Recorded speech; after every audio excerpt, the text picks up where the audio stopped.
I'm no one say NDC vote me yan kukudro na fed the new woman is so no musa be contesting.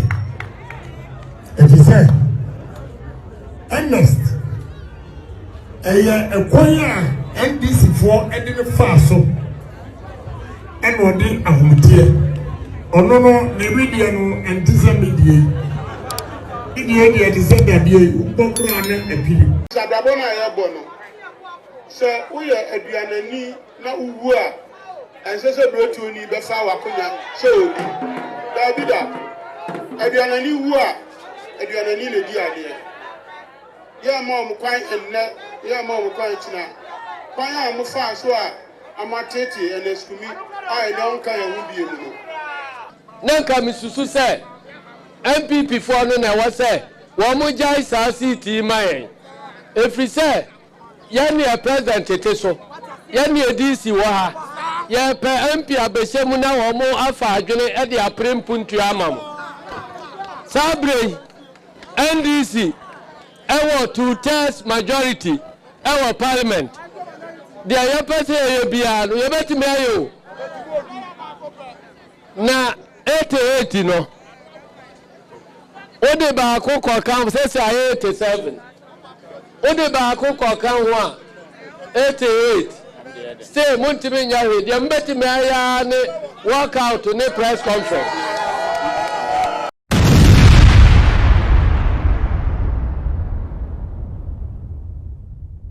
ampaya ne ebedwa na we de ebeye bumfrete NDC for shabo deliver MPP so shabo na bona mo hye no minim se NDC for no koka mo hye dan baakum MPP for so ka mo hye dan baakum dia message na two parties ni na adnam no obia de the same thing they say ubuse we are obeka the same thing ubuse we obeka the same thing.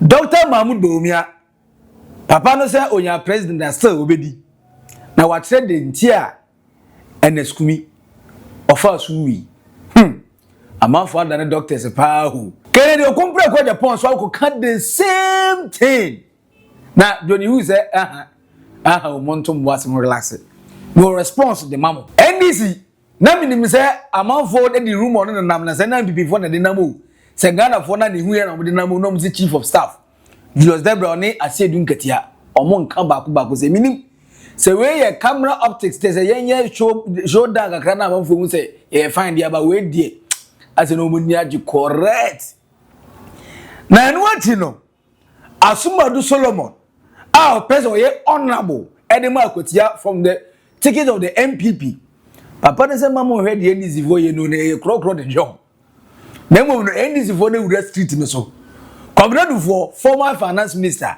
papa ino ne John Dramani mama be pre akunya abra na mahama pen flag bearer no minim sa ambition e back on there also enu Akwatia almost every single person who here with NDC bia no apart from John Dramani mama no bia Akwatia. The same thing applies to the MPP ene empire ebedwa wey a naked truth our Oldboga trends e di no e da so e ba ko pe Maxi Billian me sure say what subscribe you into no like it na share ma wunua enye bi hwe comment no obetim the comment na to comment section na se na Akwatia ho komo Akwatia ho nsensem sa manfo be sika Akwatia sa manfo be nyampuntudwuma e Akwatia datena e na be kire na ensem a ebobo ba no ase na mihim ya hyeheme MPP for candidate Dr. Mahmoud Bawumia papa no say o asem bi kan o say MPP for mahye onu ziye chobo yem ziye o say me be kan asem bi a kire mo papa e friend say eneskumi NDC for ta mo tata papa ya ana wiema papa yi 26 days prepare court declare say afa die agbenya akwanda ho otimi kokodi ni MP mani yeye no 26 days prepare papa de data okasa na wanfa kura nhemu a na honto no ana papa ni wi enti pressure NDC for the man say na say asime mati asime weda me kai Justin Frimpo nkodua mani kan be kasa asime ya kire mu dada na ba ne say na de Justin Frimpo nkodua e kan the same thing about Bawumia so ka na no see me so okay ebia Bawumia de ebia na etwere man because mo say na say kura de amanfo say mo executive ne penasem no do na anu ye ono nko an ko file nomination form a ye party executive party handle e broadcast ni dey live obi ade anye ne saa nje bia nu nti amu na ka asem baako me ko du kana de okompre ko Agyapong wa the same story kana de say enesku kura de on your friend no na we na danfo na emre bi ofre no on ye nsam mienu no ka kire no say ene ya odi ya opa say okoba ni na no MPP fo yi omani a mo hwe no ono nko an ye fo na anya anya sa anya fine na o se ono de ono Kennedy a ana nka NDC fo ya madu say mo twe na abo so akai ka ono metwe agosi na wuda say on ye obianu o show down man na emom no papa na skumi anyankopon ato na sa afre na wonye ne baby ko on dey no ni top skin dey say ono kene Agyapong enti sa ya odie no ene ma na pressure ya odie wie onim ewom say onye doctor de na emom no do onim ne say pressure na esi papa no so no se sa pressure na nsi a enka anhwe a enka oda so tiase oyechi nsanka wa paba usamba ni 2024 ena ya mishira so ena onya akonia no onya akonia no NDC for ka say omo peneso omo ka say Akwatia na odi sa election no odi nkuli into mo de court na sem no na wontimi nda yetitie ne sa tietia sa na ne pressure no na e koso court no mendi asem no wiye be June 11 for the court no say ampa only the rightfully elected member of parliament for Akwatia. So as 26 days per and free. 26 days. Until they are not any lawyer or any medical court. So our lawyer don't say now also original I'm not in this before. Let me say 24, 24. Everyone was saying NDC for to me kukudro na fedi ni woman is so no musa contesting if you say next Akwatia NDC for any faso and what they are ono no ne media no ntisa media media dey say that dey ubokra na apiri nfa bibia anyase ono no omania ma ha na ne ma mi hu ni se emra ko phobia je e charge the content and I'm afraid the Asiedu college I don't see Asiedu college to the friend Oldboga and so Oldboga brani ni ko ti o ba yin no eni ne kasamu se odi ya wiye oni pefe se o wili ena NDC edele coach tina eyene ya ebiem ayadia etos mienu ni se osane ka kira ni se yene MPP for no obia ja na chiridi so court apart from Honorable Alex Markin Obo the din kira ni se bibi ni a ofreno na o church na kwan yene no emwa enti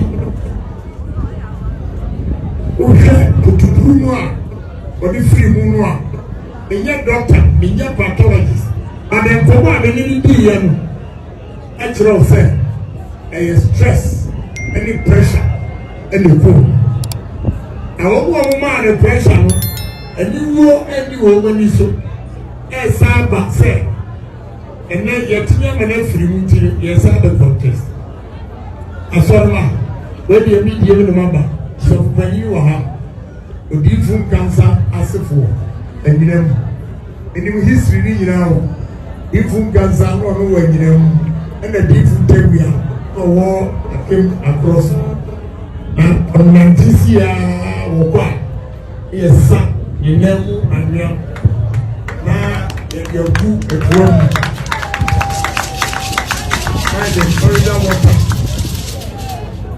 the Florida water eguso ina makompe timinim across the wana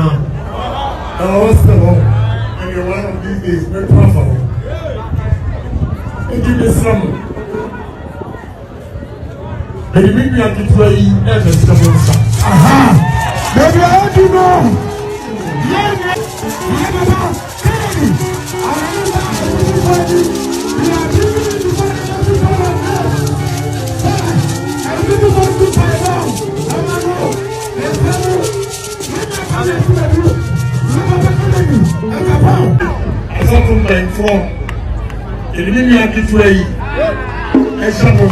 Oh yeah, Messi. Asem na critical. Cause me kai koka edi kan be cast as the very day papa friend in the skumi. Odana to ya onya ne bi koye. E hwa na papa se hwe. Eno an ye di be campaign no. Eno a mo pe mu na akunu. Na me gas agro playbook. Ya player man be duru ho. Now Reina omuwe na Johnny say wan chiati asem we mu kura na ne ho be yira.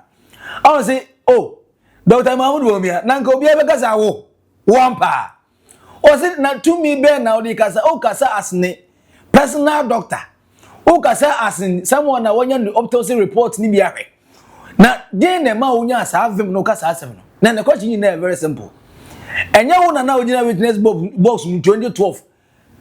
Na ya to abani wie ya John Dramani mama almost about the year.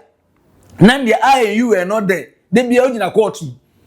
Adana John mama ni wehu. O bu so adent no wehu. O si Jackie question ne de ba ye ya he. Eno kwa de na do dan kwa kofa adoko gina simpie so asen no to no kaka he. Sa papa ya ono ne tamu ya so a ye beti na jelili. O se eno kra na Nketia mbra. Hwiansi papa ya ono kra na nka no wanyini e che na skumi ni wehu. Enti aden na yen empeded attribute of papa no ni wuo no. Enka wasem. Na ye dey kwa koye politics.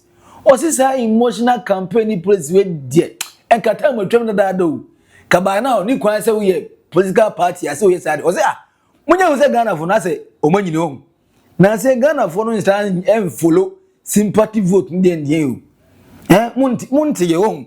Yo munti ya Major News. Me kan ina atre monde. Mr. Former Vice President, good morning to you, sir. I bowed down my head in shock when I heard you speak this way.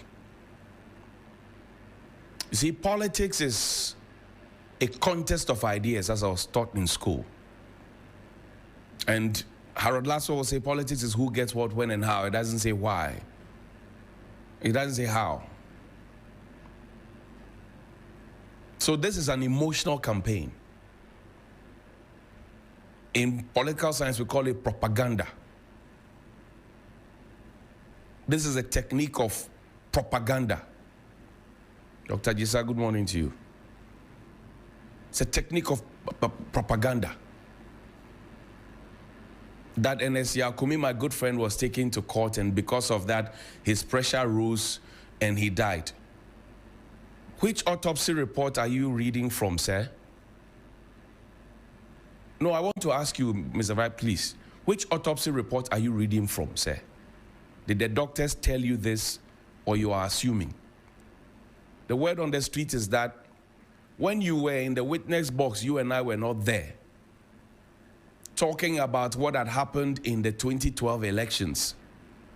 And for almost a full year, the new government had no hand to operate. Investors were shying away from the Republic of Ghana. I'm sure the president at the time, John Dramani Mahama, should have had high BP and died.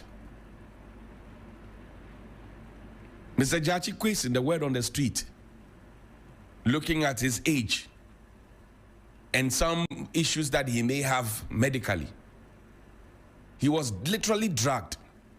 Do you remember that the president at the time, who you were second, number 2 to, went all the way to Asiedu to tell them that na nipa or Babeko jail, no, this jail candidate, would you vote for this nipa or Babeko jail, this jail candidate, would you vote for him?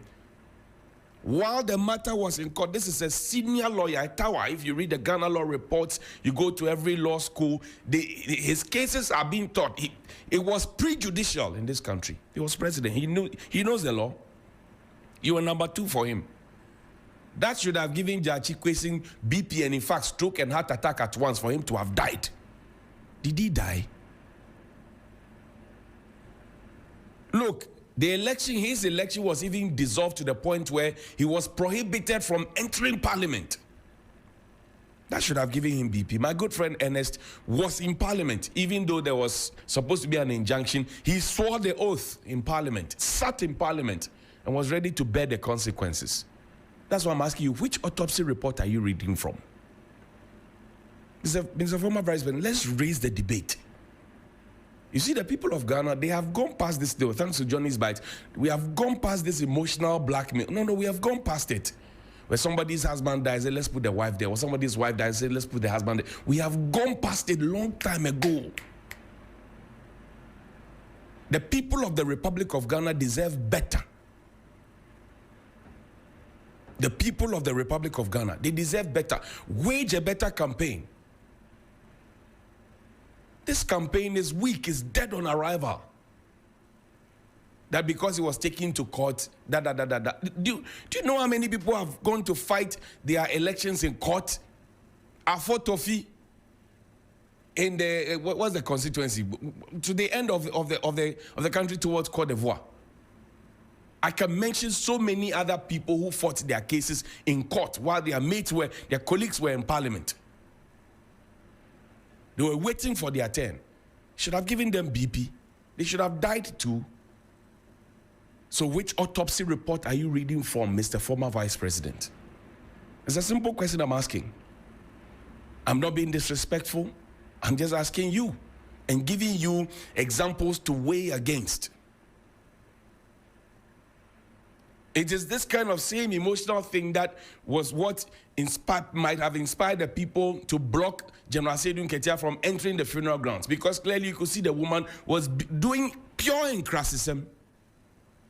I'm not saying you are doing, but I'm saying that when you rise to speak, people expect a certain level of. I don't think that you should be coming down to this level, Mr. Former Vice President.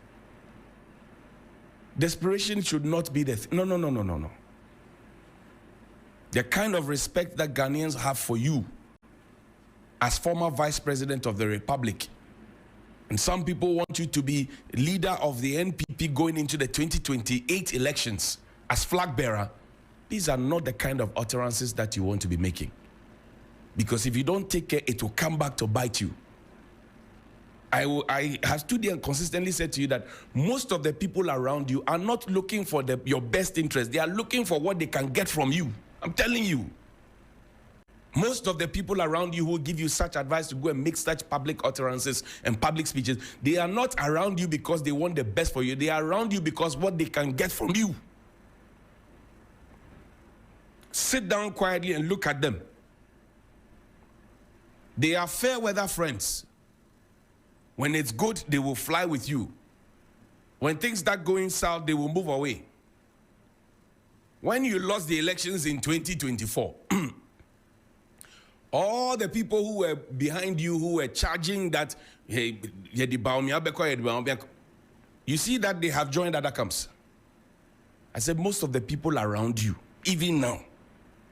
I told you this before the 2024 elections. You didn't listen.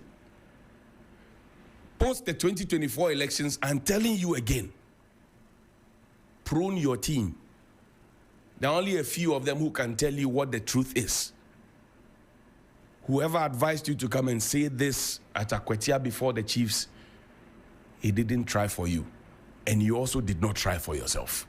Now, Johnny, Abrante and friend Solomon Asumadu say, okay, say, Bawumia 90 man stretch in 70 years or the company in the late NS Kumi is some one year. Now, can you about what the same zone or some can? Now, someone's working the same. And it's the same thing, say, I have pressure yana in this for money, my Yama Pay.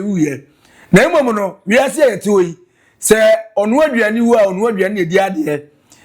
Yet mean Kase and Eskumiko or MPP ni ye Daniel kunya ma ne Daniel kunya za command this for yes akra na and skumi ne sama obedi yawo again mama ye ntwen ma Akwatia fue moti wa na mo de eye friends and graders ne de reloaders ne namoni so epiapia wura gu bebi ni na ye 419 ni na ya qnet nsem munyai election ni wi ese tunturom o mesesa mo ne mu na sako eye vote na mo penti na mo yiro mo ye sanse kuniwi ti munyai mamu mfi o mukura na on the 2nd of September na ye da binadana Allah wallahi eni ya no pakukuru ko ade ati na mo asore ma hyase mo pekoko bia no mo nkoto aba no na aba no mamu ntu na kekiu mo ntu yie se da be ya gap na be kese na enkoye se ns kumidie ni bi na se de say de court aha mo to amo magap no so na MPP etwa se eda binada ye be kan ba na wi no na MPP adi nkone Sadabo na ya bono. Se uye aduanani na uwu a ense se brotu ni be fa wakonya se obi. Davida. Aduanani wu a aduanani le di ade. Ya ma mu kwan enne, ya ma mu kwan tina. Kwan a mu fa so a amatete eneskumi a ene nka ya hu bie mu no. Mo mi ense eneskumi ani onyam. Na mo nto aba no yie Muntuni yo, ya mo biya mbeto ya adwe. Obi anfa ni sika akra mbeto ya adwe na onfa grade bi ko si baby. No biya nra se me be development. Omo boa. Enwura no so me show bibia se. Ya me boa Tuesday anopa. Obi ansori. Obi anfa hodin. Ansori waka. Na nko tu na aba. Police for now, I'm a boy and buy. And Tianjo are race, I'm the boy and buy. The man I'm a woman, but I want to my baby. Munka Dadem. Yaka never make sure, sir, the Babom vote to no buy. Near the results now, Muniano, Abraham. Now, oh, yeah, and this is was Agbena. Ya kasa ye yo iti una osi ye de ne de ye reload than ne grade than ye be gina kwaso na si one time ye wi ye dwana ko debi DVL office brand new office kura edisi fa ko lunch right Ghana police say do edisi fa agolante DVL office o mo say aduma o mo ba aduma tena o ya driver ni na say wo e friend say Akwatia forget it umfa car tin ko baby enkonko ye license de bi yi na agira ayi Akwatia wor na to wi gas we mumpe we na mpe den eye we and many more ana ye endis ye person ye mamu enti ye bodai na ye ka kire mu se na ye DVL office abai the same thing ye ka kire mu se samoto aba no ma efresa Bernard Bedua ai this wanka jo mama be yo o kape jo mama be yo se MPP for she bodo say yame amadu ni atomo mo a be ye adwuma no any is for some start here adwuma grada dada. Witness the opening of the DVL Akwatia to see. We are grateful to the communities, sometimes over long distances, just to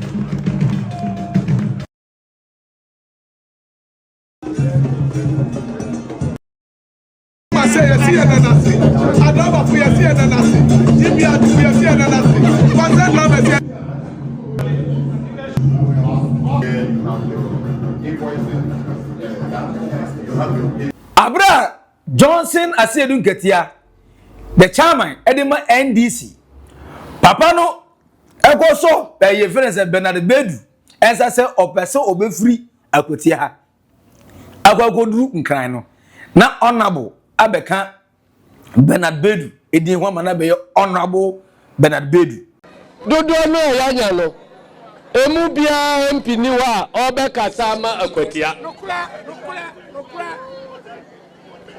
ana media nanka misusu se MPP for no na wa se wo mo jai sa city mayen efri se ye ne president teteso ye ne DC wo ha ye pe MP abesemu na wo mo afa adwene e de aprempuntu amam sabre NDC ewo 2/3 majority ewo parliament dia ya pese ye bia no ye betime ayo na 88 no ode ba ko kan se 87 ode ba ko kan ho a 88 stay muntimi nya we dia mbetime aya ne workout ne press conference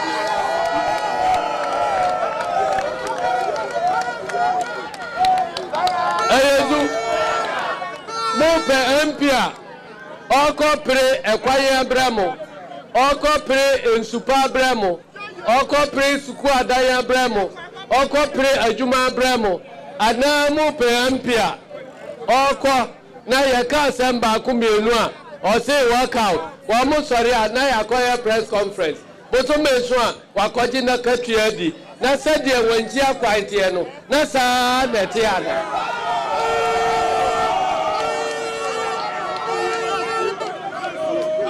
Ezu enti sese mejira ha lawyer beka ya ho a two times no wo ho no beka ya ho a na ya pebi asoma no ade Akwatia mpuntu aba ya benye obi na ade afane so no ade aba enti MPPO NDCO CPPO ufri hankwa ya wadwe se ya open mpuntu a ya mfama lawyer Bernard Bediako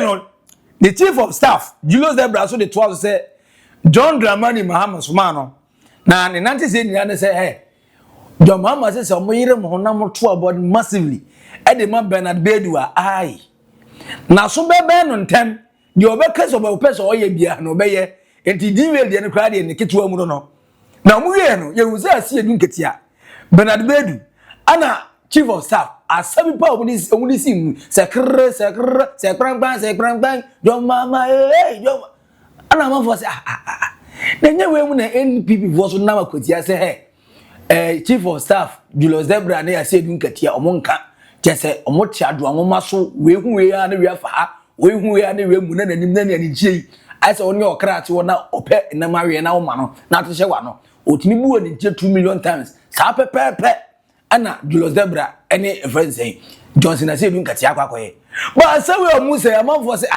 ebia ye hwe body science ni ye ebia na we no for political level because omu na professional how to win power the ometima ye ebi susu a na MPP for jadam na there's a settings na propaganda na no modern is egura ye hu say ye no kure say ye no kure but omu mienu di asapa Yesu yo my ya kama sibebre ene odo amachire na ya papa John Mahama oso be fa ne kraso kumremo oso chiamu nyina wafibu pa unyaya akoni ya wa na so se nya munim otukwa kwa chi Japan enti ama waye yi kakra enti oso be fa ne kramremo nemo ade ehia ne titru ene se hamo a momma lawyer emeka ne ho wo abamu se be ya muhia bibia ebe ben aso no wahwe no abaya mamu lawyer Bernard bibia udi nyame di wani wa onyira kwenda nyame ka ho ebe dambra wie no na ekunimpi aya obi e gamasi na omuye ne hu se the deputy NDC national youth organizer Osman Ayarga ono so ne da omo Green Army na no sa asem de mi obi ka titi obi kire me cancer na me kira asem bi ase na de ebesi ne de ahwe ebenya si papa isusu ne mrantie yi ene omo na market to market house to house na ne omo chentale na omo che friend say ho flyers ne ho nkonyaba na eno ano number 2 ase ho number 2 that is ho fans nko ana omo de ton papa e friend of Bernard Bedu na omo ni abre ho na mu say campaign asim say MPP na kesefo na eye MPP vo na blue army vo yi asim yen hyedan ti omonka kai say proud to that Ablekuma North after Ablekuma North election o meka say MPP mpeni vo hyedan hwe mu yi intenya de o me hyedan waste o time bebrebe sa akwa mu Akwatia ka say Delta Force na invisible force aso ma warning say why MPP mpeni vo force treat you the last 8 years no omoni anso antwa ye na we omo be ye na bia omo ma edu sa na Akwatia omo ma omo nsi ho nti omo ovim kra se NDC wo be capitalize no mo wini na anu ya na bi be ka se the NDC wo be bia omo twom mutan omo de omo blue army before no ni omo friends say security forces yi omo personal was beba but we grounds na say NDC for the na flood too much ya che MPP dey no but MPP for the seven so of them Dr. Kwabinadu for the former finance minister papa na the bank ba ho ba asema na anu yi omo so 60% of the money na you say Ghana president Bank of Ghana ne government of Ghana say odi Ghana for yeka no omo so 60% into no operation cover all loot yantima recover ni na ba be recover bi papa no na anu yi no John Dramani ma be pray for the flag bearership for the NDC ene o Akwatia we campaign gidi door to door pa minim so or any signal be say order so you fit strong say in case NDC that so here candidate 2028 obeti madina na so lazy boot adinama fight NDC at was well retain power there minim say we no just mere rhetoric say you be say ono so order so party ni mapa say we no just Akwatia election na mpenifo na to nza friends so enso minim but no grounds how we can paper Oh, that. No more is secondly go away. Oh, whatever.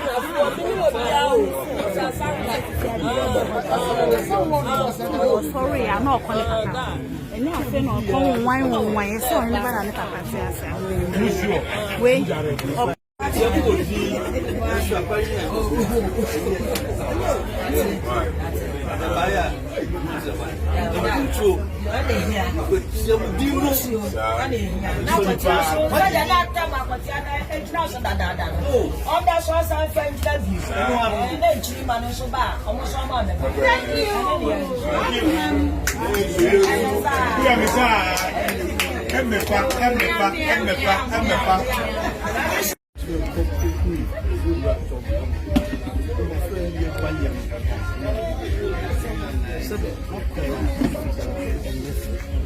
Akwatia damu ini Akwatia bari chomwa ndio buswa ngoko ndio woni ndio bari ko fa baby kola sa enyi wodi man wa direct let's see how look so president we Akwatia ya kwa mi ye oye mo family ye duma ye so oye ko ma obia o fi go hunu ko hunu pai jojo se kan so abawo correct kana ise ma no di lida na ko hunu pai o ka tini o ka pai am o ka e kwalo da ho mo fa so step forward I don't know my difference. MC Nketia, abaya, una basi. Ye politics so. We Juma business. You got to hammer cremo. Kika Yakoba NDC for can be before can me say say dey me referee back up o ye yare mako frɛ no say va check va no hwe o check va na ball no e offside and na say you go because Musa dan ko na say Max the Akoya say MPP for no unite omunya united o say un say Dr. Bawumia ne Kennedy compare ko Agyapong message e similar but the difference ne say still na no mumienu omna mo no angasa omunye baakofo omun trese omun nyum as obia ba obia hu ne ho efinfim na wom at the same time bra champo emu da so to a o mane o to mane a friend say Dr. Bawumia ne kana a friend say Kennedy enti ama 24% of voters are omoto aba edema in skumi in the previous election 2024 no omaso chi vote otlo omoda koma NDC because the reason is a example NDC ever one united front over omo national chairman a friend is Johnson Asiedu Nketia on the chief of staff the same CP so na omo nam Kwabinadu for campaign ibi almost omo ministers MPs omo hia omo kasa bi yeye no omo na gu Akwatia the same united front Meanwhile, Kopimo the side of the MPP. We be candidate no ko, we be candidate no ko. Inti ama MPP as it stands now. Lusu voters are omoto abama in skumi. Iso so meto ama Solomon Asiedu no asesa. Asesa kra switch agwa kodi NDC for side in this MP fufu anhwe yi. Na se poll yi anything to go by ha. Osuro say at the end of the day NDC may win. Hi, good afternoon and welcome to Global Informatics. A quick one on Akwatia. The final poll in Akwatia shows that NDC is leading with 53%, MPP 47%. However, from the data, we can see that 24% of people who voted for Neskumi are voting for NDC candidate now, and 11% of MP people are voting for NDC in Akwatia constituency. Whereas NDC is united, MPP is divided. What we can say is that if this polling for Akwatia comes through, results could be much worse than the polling numbers are suggesting. The changes we've seen in some areas where MPP in Neskumi won by 3%, today NDC is leading with 36%. And where Kumi won with 67%, MPP is now winning that place 58%. So MPP has dropped in all the areas we've seen as compared to the last election. Thank you very much. Tiwesu ni sema Musa Dankwa eso edi ado to dia say MPP before anye careful be careful ebenya omuna me buso na sa autopsy report here MPP before manye mukunya ne Justin Frimpong kodua the same thing NDC stress ana ku papa yi now Dr. Mahmoud Bawumia NDC stress ana ku Neskumi now Dr. Afresa Agyapong and also NDC stress ana ku papa Neskumi abra ye clear example na say Neskumi di kura anche ndu Jomama di Jomama di ya Bawumia no di mutintima ya papa ya nwi onti ase upe sympathy vote and munya asam fufuro bia nka dance we penning the death of someone on a broader year muntimi and defining kas way ana b aba enti muntimi nka njiro mo say there's more ways I will to lobby for project without necessarily being part of the government. Na say you mubi amaye friends member of parliament na mo party e opposition. How did you work? Especially Canada compare Agyapong. Ukraine is a man of experience. There have been several times I was member of parliament under the NGC. Uncle with my usual message na catch or say look, what could your branch friend Solomon Asiedu say even without being in power, all the no to me myself. Now, we constituency want to show amount. And they can still vote for him and you still find a way to bring development. Now, I know you cool na one topic. Okay. Maybe I never talk about him. Na me busa and the work out of me no. I don't know how does that develop Akwatia. Say NDC for na ma pressure ma papa no wie no. Okay, oko. Say ehwe kura na omabiu.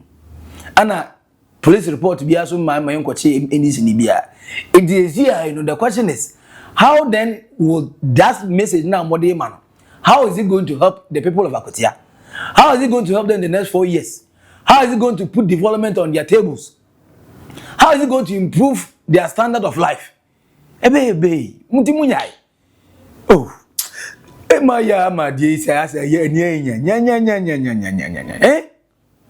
But on the side of the NDC, it look like say the omuye bia okukwam no camera no omo isu camera ni yepa. Because sometimes there's rumor in Ghana rumor ma kwakwasa. It could be say Julius Debrah ne Asiedu Nketia because look Debrah because I mean message say very clear say omo person omo contest in the next 2028 election for the NDC. No what I say some few PR works you can see. Now say Julius Debrah obo na work, obo na organize games. Now Asiedu Nketia appear more interviews. And next say who come na do for so say also be tie see Akwatia. Enti clear say aso bi anya ope enkai say we be do 2 minutes aso dia obi anua obegugo no bogo sa. Enti it could be but how they have been able to handle in case if that problem never how am handle bibia o camera na mu die super fantastic o de to omo enye yi o de show omo enye yi o de pambe obe to omo so a emfa na say adwuma no agbenya adwuma na see dia mo I hope and pray say MPP mo so mu be do camera na nimu a but you create at least that fake it to make it life no na moko dura kuko mu a na mu bako na mako ba mba abonten a wes na ye kwa abonten se mu ka kire mu de nka enye clean pure te say sa che water bi a minim ni dia me mu ni die no pepepe ene sa nanka dwuma na si na ngi na ho atoye na koka ni de ni adidi atem na we na waye we na nanka so etu atwa we a naked truth our Oldboga trends for comment to comment section na say Akwatia election because na MPP both flag bearer candidates Kennedy Agyapong ana Dr. Bawumia almost say NDC for stress and papa e friend in the school nti Akwatia for raso ento abantia MP NDC no montoma MPP NDC for so on the other hand also development to the show actions obago bi DVL office e honom omuyeso a almost say John Dramani Mahama the president national chief of staff so make an kire Akwatia for say so moto abama NDC candidate na akai development do say sam papa e fe no Johnson Asiedu Nketia bia so say omoto abama Bernard Bedua ayai enya dia Akwatia for be ba like development grada is a message no clear who wins the day on Tuesday emre enen krabia ana betre ina so na for comment no to comment section as you are subscribe like na share ma onua eso enye biwe edi no eye ba ko pe makraw bye bye.